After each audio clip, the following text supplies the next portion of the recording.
Welcome back to my channel. I'm really excited for today's video because we're going to be talking about all the books that I read in the month of March.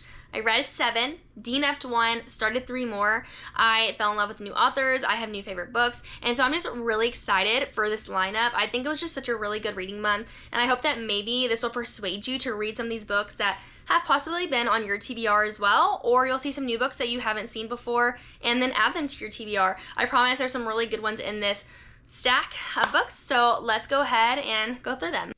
Okay, so we're going to start with one of my new favorite authors. I read my first book by this author in December of last year, and I really enjoyed it. I loved her writing, and I was like, I need to get another book by her. So I did. It sat on my shelf until last month. I finally read it, and I was like, why did it take me so long to finally read this book? I knew I liked her writing. I was obsessed from the get-go. I immediately bought like 4 more books by her because I knew I was gonna love them, and I did. In all, I've read now 4 books by this author. I've loved every single one of these books. They're just like how I explained it on my TikTok, a breath of fresh air. I just know that when I open one of her books, I'm going to be put in just the best mood. I'm going to be smiling, I'm going to be laughing. Her characters are just so lovable. Her plot lines are so fun. Every book is funny, it has me laughing, and I just know, like, these are the types of books that I don't mind seeing being made into rom-com movies because the books are done so well, and I don't know, there's just something about that. I would love to see these books on the big screen. You're probably like, all right, tell me the author's name. It's Lynn Painter. The 3 books I read by Lynn Painter this past month was Betting on You, and then I read Mr. Wrong Number and Better Than the Movies. I just gotta say, Better Than the Movies is one of my favorite books now, and it is my favorite book by Lynn Painter. Okay, so let's start with Better Than the Movies. This follows Liz Buxbaum, and the reason I had to tell you her last name is because our main male character, Wes, calls her Buxbaum, and I think it's so cute when he says, like, every time he would call her Buxbaum, I would just, like, silently giggle to myself because I just thought it was the cutest thing in the world. But in reality, like, if I had that last name, I don't know how it would feel. Like, I personally would not want to have that last name, but the way, like, it was used in this book was super cute. So Liz Buxbaum, it is now her senior year. She's getting ready for prom, and she's, like, struggling to work through some personal things because, you know, she's coming into adulthood, and her mom passed away when she was younger, and she's just having, like, a hard time navigating what she wants this time of her life to look like. When she was younger, her and her mom would watch these romance movies, rom-coms, and, like, picture what she wanted her life to look like. And now that it's prom, she wants to make sure she does it right. Like, she wants to go with somebody that her mom would approve of. And so she's, like, on the hunt for that person. And in the meantime, her next door neighbor, Wes, is somebody she's grown up with. They've never really gotten along. They argue about the same parking spot every single day. Like, they come home from school and it's immediate, are like, who's gonna park in this parking spot because there's, like, nowhere else to park on the street. And it's like, they make a big deal out of it. So she's like, gosh, you know, like, she can't stand him. But they've always, like, they've grown up together. They grew up, like, in the same kind of friend group when they were younger. And one of the guys that was in the friend group had moved away, and she had, like, a really big crush on him. Well, he's back in town. And she's like, you know what? I think he'd be, like, perfect to go to prom with. Like, all the girls think he's cute. Like, he's super funny, he's super nice. And so she's made it her mission to go to prom with him. But then she soon realizes that the only way to get his attention is by Wes's help.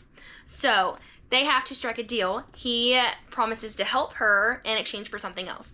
And it's fake dating trope. You have childhood enemies to friends to lovers. It's super, super cute. I loved everything about this book. I loved how it finished in the end. There is a sequel coming out towards the end of this year for this book, which I don't know how I feel about it because I liked the way this book ended, and they'll buy the title of the second book and the cover.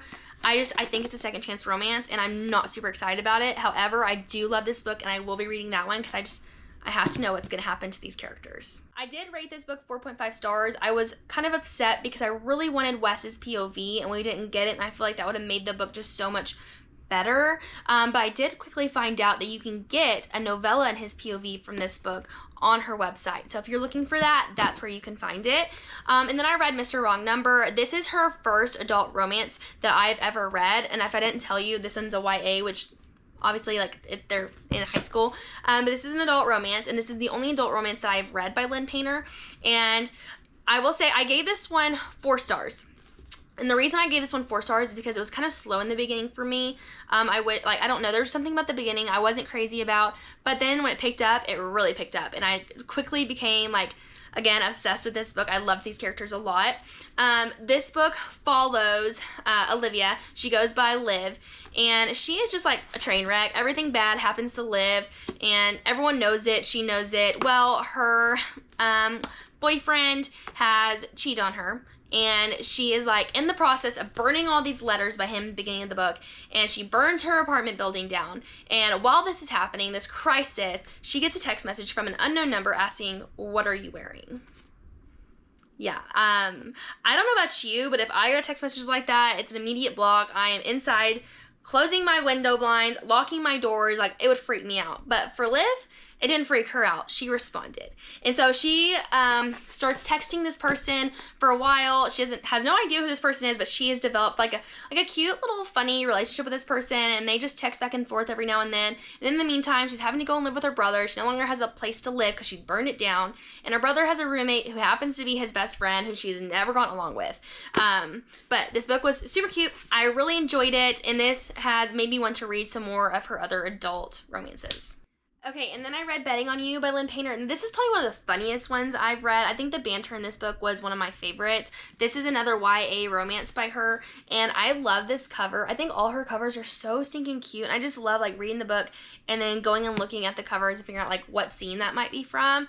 But this one follows Bailey and Charlie, and they, at the beginning of the book, they're stuck on a plane together. She's a freshman in high school.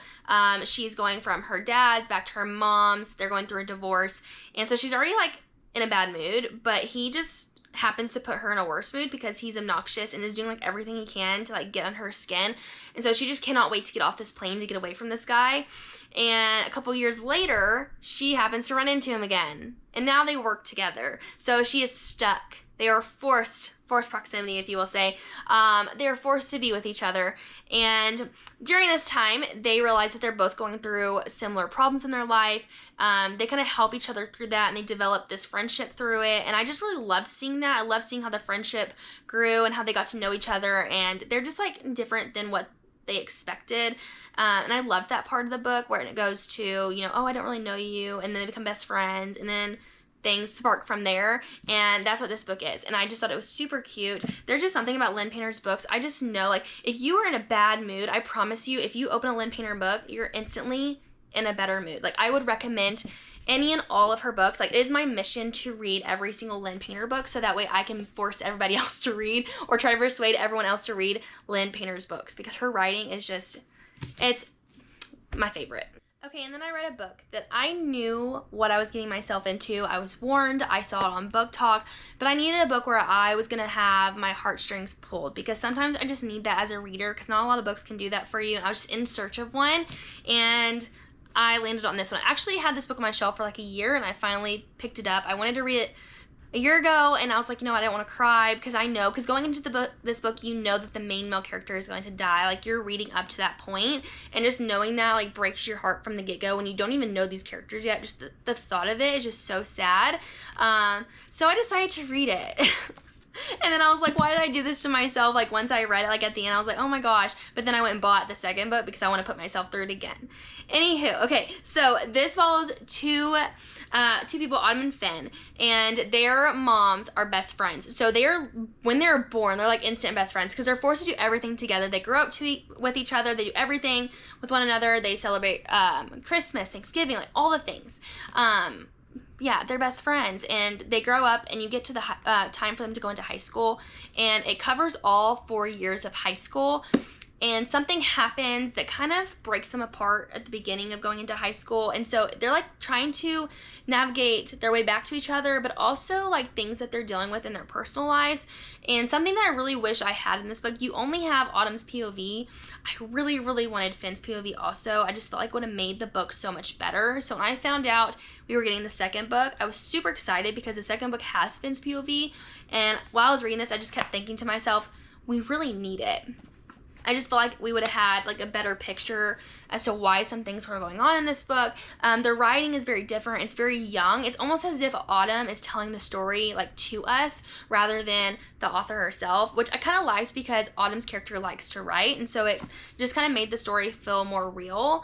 I will say it's not my favorite book. I did like it. There were some slow points. There were some things that I didn't necessarily like enjoy. I thought her character was kind of annoying at some points, but I still pushed through the book. I gave it 3.5 stars. I still enjoyed it. I enjoyed it enough to buy the second one. Like, I am that invested in the series, so I'm excited to read the next one, and I'll let you know what I think about it. I just know, I think that's why I haven't started right away, that I'm going to be so sad reading that book, because there's just something about reading someone's PV that you know, like, they're gonna die. Like, that's just sad. But I plan to read it this month, so we'll see, and I'll give you my review on that book once I finish. But just know, if you plan to read this book, it's probably one of the most emotional roller coasters I've been on as a reader, and just prepare yourself. And then I read Butcher and Blackbird, and I'm so glad I read this book this month because I needed some comical relief. I was going through it as a reader with some of the books that I was putting myself through. Butcher and Blackbird, I'm telling you right now, this is one of the funniest books I've ever read, and I decided to do the audiobook version because somebody told me, like, hey, if you're gonna read this book, please do the audiobook version. I'm telling you right now, best audiobook I think I've ever listened to. These characters do such a wonderful job, or narrators, I should say.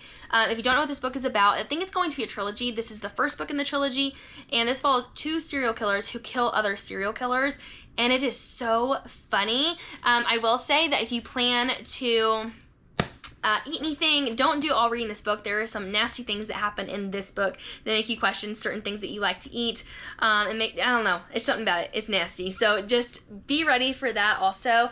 But I loved it. This is very spicy, I would say. Like, probably not very, very spicy. I would give it like 3 or 4 chili peppers, but I don't read super spicy books, so you might have a different opinion on that if you've read this.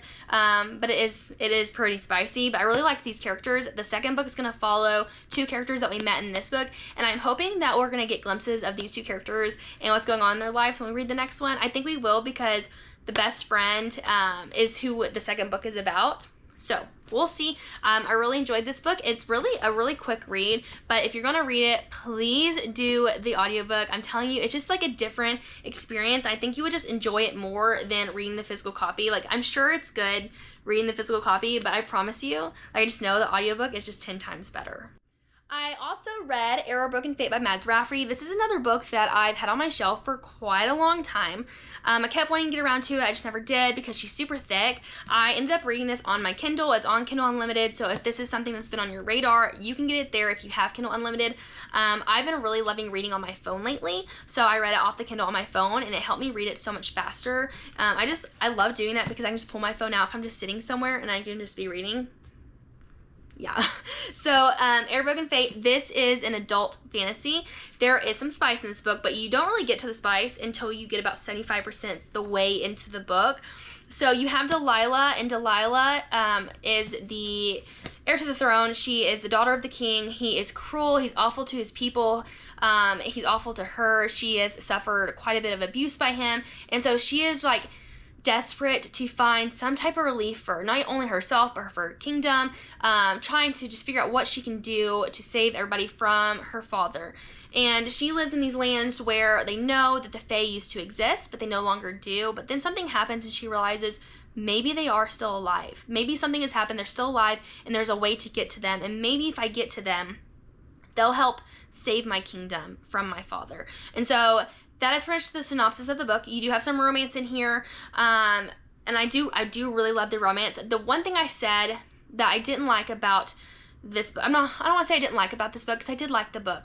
Something that I don't know how to word it.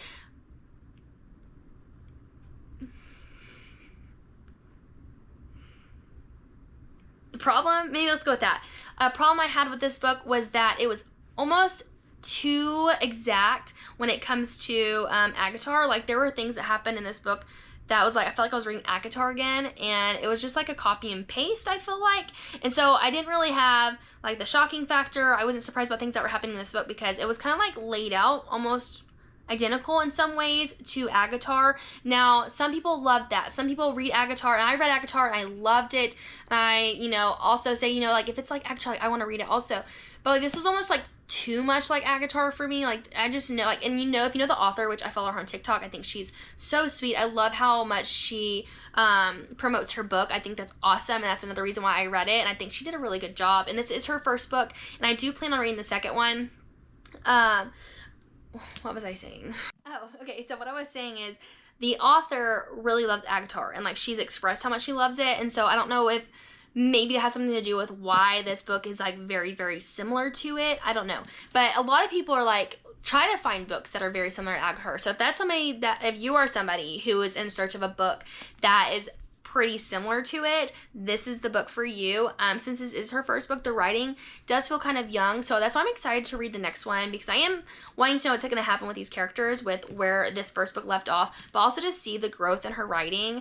I just feel like after you read your first book, after you write your first book and have that under your belt, you just learn and grow from there. So I'm excited to see that. But all in all, I gave this one 3.5 stars, and I really enjoyed it. So if you're somebody who's in search of a book that's really similar to Agatha, this is your book. I also read one of my new favorite books. I gave this one 5 stars, Heartless Hunter by Kristin Ciccarelli. I almost didn't get this book. It was a book of the month choice. I didn't choose it, but then I saw so many people as soon as it came out talk about it. I was like, darn it, why did I not get this book? So I instantly ordered on Amazon and read it that week, and one of my new favorite books. I love it. It's a cat and mouse, enemies to lovers. It's about witches. You have witch and witch hunter. This follows Rune and Gideon. Rune is our main character, and she is a witch, and she's also not only a witch, but she is known as the Crimson Moth, who is nobody knows who the Crimson Moth is, but they're known to go and free other witches from being killed, because where they live and the time they live in, if you are a witch, you are killed you go to trial and you die. Like there's no making it. They don't want witches in their kingdom. And also, if you are a witch, it's very easy to figure that out, because you have these silver markings that identify you as a witch, because in order to perform magic, it's blood magic, which means obviously you have to cut yourself to use your blood. And when that happens, it leaves this silver marking. And so Rune has been able to disguise herself. Like, she has found another way to perform blood magic so nobody can figure out that she's a witch, because if that happens, then who's going to help free the other witches? Like, she has a job to do, and she's determined to not let anything get in the way of that. And her grandmother was a witch. Well, she's not her actual grandmother, but she raised her, and she dies. And when this happens, she pretty much inherits everything. So everyone sees her as like, ditzy, doesn't really know what all is going on. Oh, she has a lot of money, but she's very, very smart.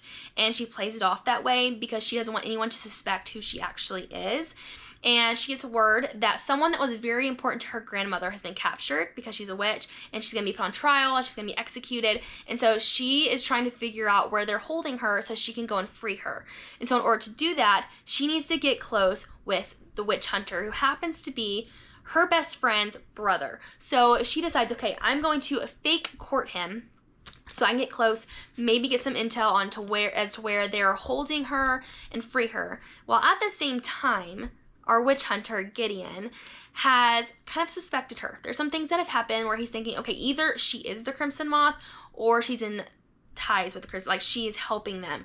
And so he's like, I'm going to fake court her to figure out if one of these is true. And so they're fake courting each other, and it's just, there's something about it super fun. You have these subtle twists and turns at the ending. Oh, the ending. I cannot wait for the second book. I loved this. The tension, the banter, it is YA. There's tiny little grain of spice. just a little bit. Nothing too crazy, which if the book has good banter and good tension, it doesn't need the spice, and this is just one of those books. So highly recommend it. This is also a very easy way into fantasy. If you're somebody who has not read fantasy, but you're looking to dip your toes in there, this is that book. Highly enjoyed it. If you have not read it, I think everyone should give this book a chance. It was just such a good, light, fun, easy fantasy read. Now let's talk about the book that I decided to DNF. Now this went viral on my TikTok. Everyone was just like, oh my gosh, girl, like, I love this book, or it was like vice versa, do not read this book. I did not know what I was getting myself into going into this book. I decided, you know what, I'm going to start dark romance, see if I like it, see if it's something for me. Someone said, oh, you should start with this book because this book is like the lightest one in the series. It's really not that bad. And so I was like, okay, I'm going to start it. This is The Rich Bull by Chantal Tessier, and let me tell you right now, that person was wrong. I don't know, or maybe I'm just a baby, but this was a lot spicier than anything I've ever read. And I'm okay with the spice, but it's just the way that some things like went on in this book I was not okay with. I DNF'd on chapter 19. Like, I got pretty far into this book, and I decided like it just wasn't for me. I might maybe circle back around to it sometime in the future. I just don't agree with some of the things that happened in this book. I know some people love it, and I know that it's not real. It's just a book, but I still can't get past some of it. And so I just don't know if I'll ever make around to reading this book again. It just wasn't for me, and that's okay. So now for the 3 books that I started at the end of the month, going into the month of April reading. I have 3 books going at once. One's an audiobook, one's on my Kindle, one's a physical copy. This works for my brain. I'm always reading more than 1 book at the same time. I don't know why I do it, I just do. So my audiobook is A Fate Inked in Blood by Daniel L. Jensen. The reason I'm listening to audiobook for this is because they're Norwegian and they have accents, and I just love listening to their accents, because if I'm going to read the physical copy, it's coming out in a Texas slang. And so if I know they have accents, I want the audiobook, okay? It only makes sense, right? So this one's about a shield maiden blessed by the gods, battles to unite a nation under a power-hungry king while fighting her growing desire for his fiery son in this Norse-inspired fantasy romance. And Norse means Norwegian. I think it also means Scandinavian, and I'm pretty sure this is like medieval time era. Don't quote me on that. Just look up Norse and it'll tell you. And then I've started, which I can already tell is probably one of my favorite books. I just love when you get a few chapters in, you can just tell by the writing and the characters, like, you're gonna love this book. Say You Swear by Megan Brandy. I saw this on my TikTok and saw someone's reaction to it and immediately bought it. And then when I posted that I got it to read it, everybody commented, oh my gosh, I love this book. And I was like, have I been living under a rock? Why am I just now starting this? And why are people just now saying how much they love this book? Or maybe I just haven't seen it. Like, it hasn't been on my algorithm. I don't know. But I've started it and I'm loving it so far. This is a football college romance. Like, I love these characters already. I love the atmosphere of the book. I just know it's gonna be one of my favorites. So yeah, if you want to see my review as soon as I finish, it's gonna probably be on my TikTok. And then I started The Bite by Z.W. Taylor. I'm a few chapters into this. This is the physical copy that I'm reading.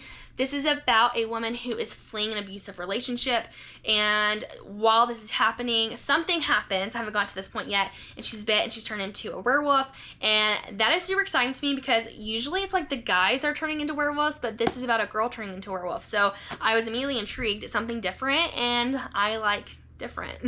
That's it for my reading wrap up. I hope that you were inspired to read some of these books, add some of these books to your TBR. I feel like it was just such a good month. If you want to see some of my other book content, other books that I love, book racks, you can find them on my TikTok, my Instagram. They're going to be linked below. Subscribe if you want to see some more videos. If you made it this far, thank you for watching.